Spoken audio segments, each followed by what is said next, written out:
여러분 안녕하세요. 저는 김준성이라고 합니다. 오늘은 녹색직업과 나눔직업에 대해서 같이 생각을 해보고자 합니다.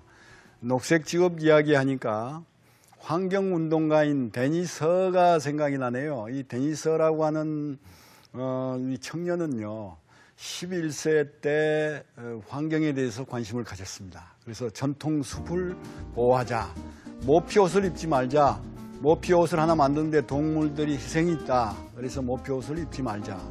그리고 고래 사냥을 금지하자고 하는 이 행동하는 세대라고 하는 그의 저서를 통해서 이런 주장을 펴면서 그는 환경운동에 뛰어들었습니다. 이 데니서는 말이죠. 고등학교 졸업할 때 학업 성적 별로인 학생 여러분 크게 실망하지 마세요. 이 사람은 고등학교 졸업할 때요. 170명 중에서 169등을 한 분입니다. 그렇게 공식적인 기록에 나와 있어요. 그러나 그는 행동을 했습니다.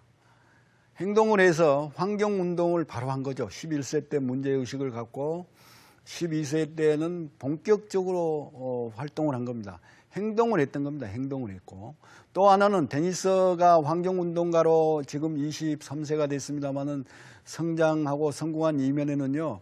그는 문제의식을 가지고 있었어요. 지구를 보호하자, 지구를 지키자, 지구의 환경을 자연 그대로 인간이 살아가기 편하게 녹색으로 지키자 하는 그 문제의식, 이슈를 그는 선점했던 것입니다. 그리고 연구했습니다. 학습했습니다. 그리고 현장을 뛰어다니면서 그는 환경운동이 필요한 이유를 몸으로 실제로 실천해 보였던 것입니다. 책상머리에 앉아서 책상 물림으로만 그는 노력하지 않고 자기가 환경운동을 하는 주체로서 역동적으로 그는 이 녹색 직업 환경을 만들기 위해서 녹색 환경을 지구로부터 만들기 위해서 그는 액션을 했던 것입니다. 여러분들이 직업과 진로 설계에서 성공하려면 데니서처럼 행동해야 된다고 생각하고요. 현장성을 가지고 있어야 된다고 생각하고 자기 일을 즐겁게 하는 게 무엇보다도 기묘하다고 저는 생각을 하는 바입니다. 이 행동하는 어떤 데니서가 주장했던 것은 이 녹색 직업인데요. 이 녹색 환경입니다. 이 녹색 환경과 관련된 슬로우 라이프에 대해서 여러분들 아마 들어보셨을 거예요. 슬로우 라이프. 슬로우 라이프는 바로 천천히 살아가는 겁니다. 현대가 굉장히 경쟁 사회가 되다 보니까 사람들이 막 치열하게 경쟁을 합니다. 그래서 경쟁에서 이기지 못하면 마치 무슨 일이 날 것처럼 그렇게 스트레스를 받으면서 경쟁을 심하게 하는데 자기 개성을 갖고 데니서처럼 자기가 좋아하는 분야를 개척하면 직업적으로 성공할 수 있어요. 인생에서도 성공할 수 있어요. 그러니까 학업 성적이 별로 안 좋더라도 노력을 열심히 해야 되겠지만 너무 실망하지 말고 너무 스트레스 받지 말고 슬로우 라이프를 지향하면서 또 날아간 것도 괜찮아요. 슬로우 라이프를 지향하면서 전진하는 것도 필요하다고 생각하고요. 이 슬로우 라이프 얘기가 나왔으니까 말씀인데요. 자연을 있는 그대로 지키면서 슬로우 푸드를 요리해서 먹자 해서 슬로우 푸드 요리가도 새롭게 유망 직업으로 등장을 하고 있고요. 슬로우 시티 설계가도 도시 공학을 공부한 다음에 갈 수 있는 직업 영역입니다만은 새롭게 성장을 하고 있는 것입니다.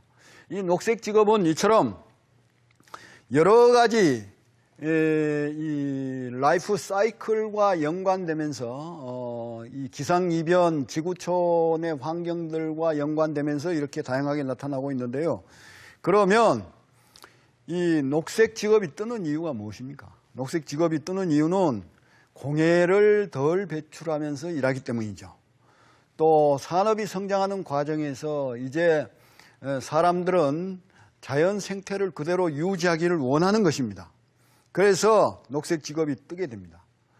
첫 번째로 아주 많이 뜨게 되는 녹색 직업은 풍력발전연구원이라고 저는 생각을 합니다. 바람의 힘을 이용해 가지고 에너지를 만들고 그 에너지를 다시 전기로 전환시키는 그와 같은 분야의 연구를 하는 전문가라고 할 수 있습니다. 유럽에는 이 풍력발전소들이 굉장히 많습니다. 바람을 이용해 가지고 이제 이 전기 에너지를 만들다 보니까 바람이 계속해서 불어야 됩니다. 우리나라의 제주도, 대관령 이 정도의 지속적인 바람이 불어줘야 이제 이 풍력 발전을 할 수 있습니다. 독일에 보니까 말이죠, 이 풍력 발전을 하는 곳들이 상당히 많이 늘어나고 있습니다. 해양 지질학이나 태풍론, 기상 변화론에 대한 어떤 공부를 해두게 되면 앞으로 이 풍력 발전 연구를 하는데 도움이 많이 되리라고 생각합니다.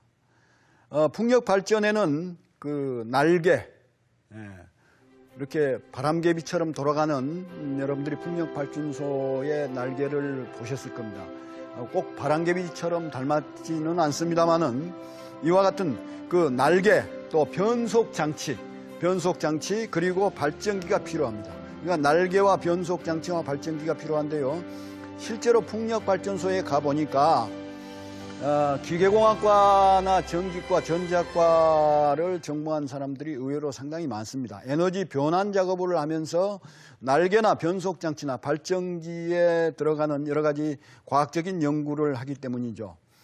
이 풍력의 변화에 대해서도 아주 민감해야 되고요. 기상의 변화에 대해서도 아주 민감해야